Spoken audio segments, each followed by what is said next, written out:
De Rosalía a Uxío.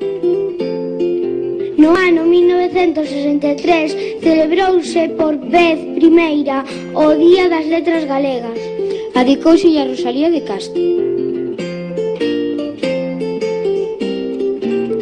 Hoxe celebramos esta festa que é o número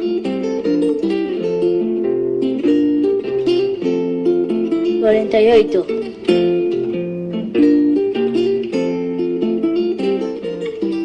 Aquí naceu Uxío Novoneira o 19 de xaneiro de 1930 nesta casiña de Parada de Moreda, no Courel. No ano 1945 marcha a Lugo para realizar os seus estudos de bacharelato.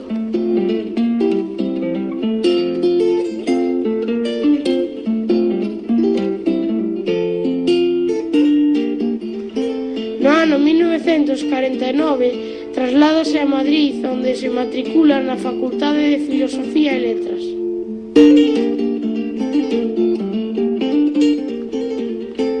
No ano 1952 volve a Galicia e en Santiago de Compostela coñece a moitos intelectuais que lle fan reflexionar sobre a defensa do idioma e a cultura galega.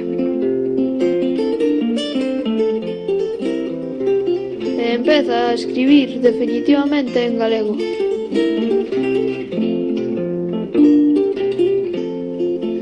Marcha a Madrid de novo para traballar na radio e na televisión, sempre en programas relacionados coa poesía.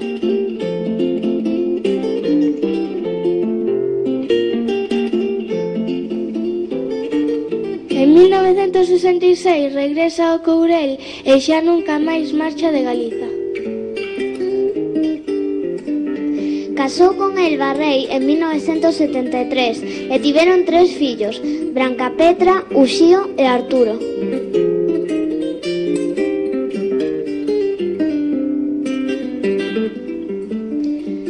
Desde 1982 ata a súa morte en 1999 presidiu a Asociación de Escritores en Lingua Galega. Cara ao final da súa vida vou sorprendernos con 3 obras de literatura infantil: O Cubil do Xabarín en 1990,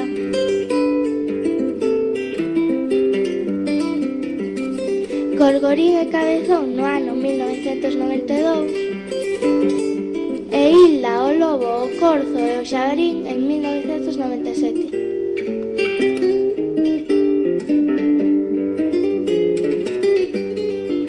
A súa poderosa voz e o seu manexo dos recursos da expresión oral e corporal fixeron del un gran dicidor, como a el lle gustaba que o chamasen.